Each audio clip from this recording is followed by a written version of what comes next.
Right now, in 2025, you live inside a system you did not choose, do not control, and are rarely allowed to question. You are told this system is natural, that it emerged organically, that it's the result of innovation, competition, and progress. That's a lie. Modern corporate power didn't evolve by accident. It was designed, and the blueprint for that design was created more than 150 years ago by one man. Not a politician, not a king, not a general, a businessman. His name was John D. Rockefeller. And while Standard Oil no longer exists, the system he built absolutely does. It surrounds you. It decides what you pay, what you consume, what survives, what disappears. You don't live in a free market. You live in the world Rockefeller engineered. In 1870, Rockefeller was a relatively unknown refinery owner in Cleveland, Ohio. He wasn't drilling oil. He wasn't striking it rich overnight. He was doing something far less glamorous, refining. At that time, oil was chaos. Thousands of independent drillers flooded Pennsylvania. Prices collapsed, then spiked, then collapsed again. Fortunes were made by accident and lost just as fast. Most people looked at that chaos and saw risk. Rockefeller saw something else. He saw inefficiency. And inefficiency to him wasn't a problem. It was an opportunity. Rockefeller understood something early that most people never do. The most powerful position in any industry is not where value is created. It's where value is controlled. Drillers were gamblers. Refiners were organizers. And organizers always win. So Rockefeller built refineries, then bigger ones, then better ones. But that alone wasn't enough. Competition still existed. And competition is dangerous. This is where the Rockefeller method begins. Not with oil, with control. Rockefeller realized that if he wanted to dominate refining, he couldn't just be better. He had to be unavoidable. So he began pulling the entire supply chain inward. Barrels were a cost, so he bought barrel factories. Transportation was a cost, so he secured exclusive railroad deals. Storage was a cost, so he built warehouses. Every step that used to enrich someone else was absorbed into his operation. This wasn't just efficiency. It was enclosure. Rockefeller wasn't playing the same game as his competitors. He was changing the rules. By controlling the inputs, Rockefeller lowered his costs far below everyone else's. That meant he could sell kerosene cheaper, much cheaper. Cheaper than competitors could survive. And when competitors complained, Rockefeller didn't argue. He waited, because he knew something they didn't. You can't outlast someone who doesn't need to win, only to endure. Then came the second phase, the part no one likes to talk about, horizontal integration. If vertical integration gives you control, horizontal integration gives you dominance. Rockefeller didn't compete with rival refineries. He absorbed them. He approached owners quietly. He made offers. If they accepted, they were paid and often hired. If they refused, prices dropped. Below cost. Not forever. Just long enough. This strategy had only two outcomes. Sell or die. In 1872, this approach reached its most infamous moment, the Cleveland Massacre. Within months, nearly every refinery in Cleveland was gone, bought out, crushed, neutralized. Rockefeller didn't win the market. He erased it. And this is the first uncomfortable truth. Monopolies don't emerge because they're loved. They emerge because resistance becomes impossible. By the end of the 1870s, Standard Oil controlled roughly 90% of America's refining capacity. At that point, Rockefeller wasn't competing with anyone. He was setting terms, prices, supply, access. The market didn't decide. Standard Oil did. But Rockefeller understood something else, something even more important.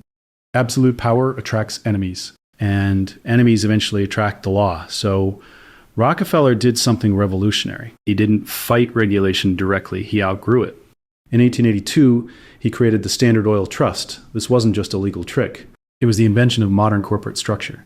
Dozens of companies, multiple states, one central control. Ownership separated from accountability, power without visibility. The trust didn't just protect Rockefeller, it became the template for every major corporation that followed. By 1904, the numbers were staggering. Over 90% of refining, over 85% of final sales, no rival, no alternative. Rockefeller became the richest man in history. Adjusted for inflation, no one has ever surpassed him. Not kings, not tech CEOs, not emperors. And yet, this is where the story gets misunderstood. In 1911, the government finally acted. Standard Oil was broken up. Newspapers celebrated. Politicians congratulated themselves. History textbooks framed it as justice. But that wasn't the end. It was the final step of the plan. Because Rockefeller didn't lose his wealth. He multiplied it. The breakup created Exxon, Mobil, Chevron, Amoco, Separate companies, shared DNA. The pieces, combined, became more valuable than the original monopoly. Rockefeller walked away richer. The system survived intact, and that's the lesson. Regulation doesn't destroy systems, it reorganizes them. From that moment on, the Rockefeller method became the foundation of corporate America. Not oil-specific, universal. Control the supply chain, eliminate rivals, influence regulators, use public good as moral cover, and ensure that even defeat benefits you. Fast forward to today, Amazon doesn't just sell products, it controls logistics, warehousing, cloud computing, market access. It decides which sellers live or die. Google doesn't just provide search, it controls advertising, data, distribution, visibility itself. Pharmaceutical giants don't just make drugs, they shape regulation, fund research, influence pricing laws, then sell the cure. Banks don't just lend money, they define credit, risk, access. The names changed. The method didn't. This is where philanthropy enters. And this is where the illusion becomes complete. Rockefeller gave away enormous sums of money. Universities, medical research, foundations. History remembers this as generosity. But philanthropy was also insulation, tax-exempt influence, policy shaping without elections, reputation laundering. When corporations fund the solutions, they control the definitions of problems. And that is power. Rockefeller didn't believe he was evil. He believed he was chosen. Chosen to bring order to chaos. Chosen to organize industry. Chosen to decide. That mindset still exists. It just wears better suits. And here's the part that matters most. This system doesn't need your consent. It doesn't need your belief. It only needs your dependence. Every time you buy, borrow, click, subscribe, you reinforce it. Not because you want to, because alternatives were removed long ago. This is why competition feels fake, why prices rise together, why innovation slows once dominance is achieved. The system isn't broken. It's functioning exactly as designed. And once you see that, the world looks different. Mergers aren't growth, they're consolidation. Too big to fail isn't protection, it's permission. Choice becomes branding. Freedom becomes subscription tiers. Rockefeller is gone, but his system won, and you live inside it. Not because you failed, but because the architecture was designed to outlast everyone. The question isn't whether the system exists. It does. The question is whether future systems will copy it again, or whether people finally recognize that control, once centralized, never gives itself back. Because understanding this isn't history, it's awareness. And awareness is the only thing the system never accounted for. And this is where people usually get uncomfortable, because once you accept that Rockefeller didn't just build a company but a method, the next question becomes unavoidable. Why did everyone copy it? The answer is simple and unsettling. Because it works. The Rockefeller method doesn't rely on brilliance or innovation. It relies on inevitability. Once a company controls enough of the supply chain, enough competitors, and enough regulators, success stops being earned. It becomes enforced. And enforced success is addictive. After Standard Oil, American industry didn't reject monopolies. It studied them. Railroads adopted the same tactics. Steel followed. Banking followed. Telecommunications followed. By the early 20th century, the US economy wasn't defined by competition. It was defined by consolidation. Entire industries were carved up by a handful of players who all understood the same truth. Rockefeller did. The best way to win a market is to make sure no real market exists. This is where regulatory capture enters the story. And this is the part most textbooks rush through. Regulators are supposed to restrain power. The regulators are human. They need expertise. They need funding. They need future jobs. Rockefeller understood this early. So instead of fighting regulation, he shaped it. Lawyers who worked for Standard Oil later wrote the rules governing oil. Executives rotated into advisory boards. Foundations funded neutral research that quietly favored consolidation. Fox didn't just guard the henhouse, it redesigned it. This is not corruption in the cartoon sense. No bags of cash, no secret meetings in alleys. It's softer than that. It's legitimacy. When corporations become too complex for outsiders to understand, they gain power automatically. And once regulators depend on the regulated for information, regulation becomes negotiation. That model still defines modern governance. Look at banking. After every financial crisis, rules increase. And yet, the largest banks always emerge bigger. Why? Because regulation kills small competitors faster than it restrains giants. Compliance costs money. Legal departments cost money. Lobbying costs money. Big players can afford it. Small ones can't. So regulation, in practice, accelerates consolidation, exactly as Rockefeller discovered. Then there's the illusion of choice. This is one of the most brilliant aspects of the system. You are surrounded by brands, different logos, different colors, different slogans, but trace ownership far enough, and diversity collapses into a handful of entities. Food, media, energy production, and staff. His staffers call it to be at player vote. Healthcare, the shelves look full. The power structure is empty, except at the top. Technology didn't break this pattern. It perfected it. Early tech startups promised decentralization, disruption, empowerment, access.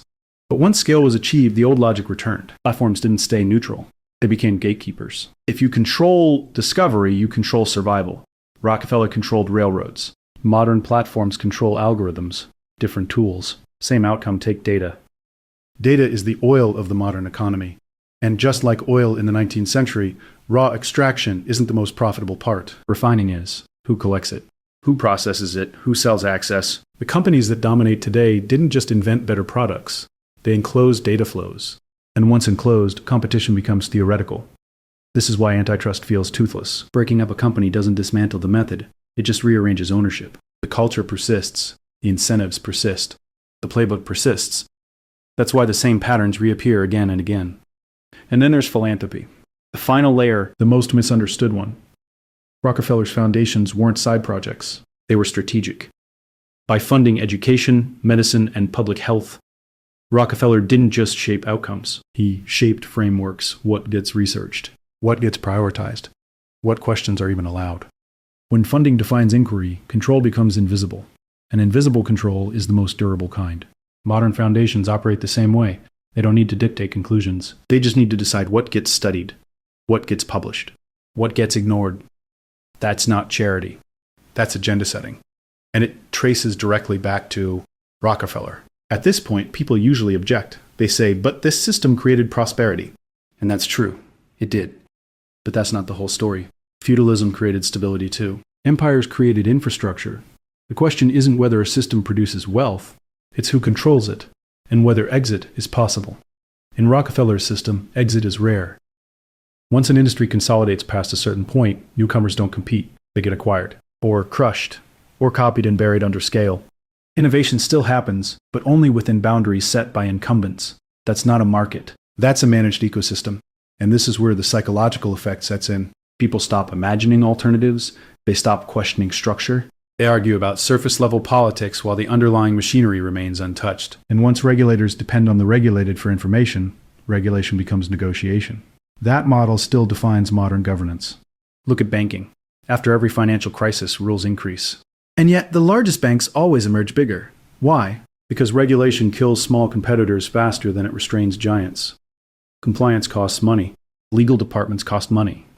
Lobbying costs money. Big players can afford it. Small ones can't. So regulation, in practice, accelerates consolidation.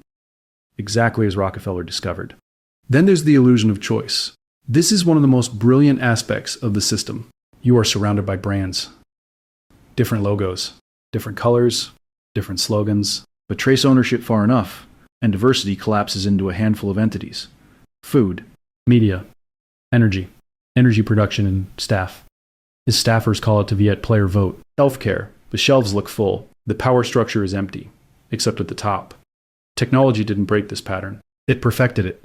Early tech startups promised decentralization, disruption, empowerment, access. But once scale was achieved, the old logic returned. Platforms didn't stay neutral. They became gatekeepers. If you control discovery, you control survival.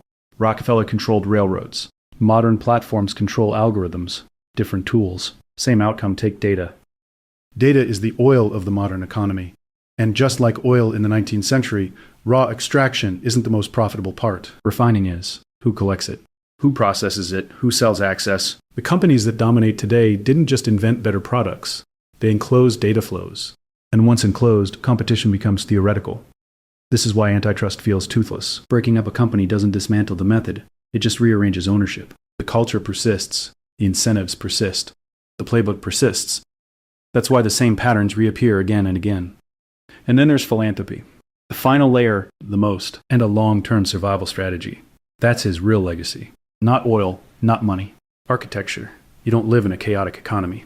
You live in a carefully organized one. Built layer by layer, crisis by crisis, justified by progress, protected by complexity.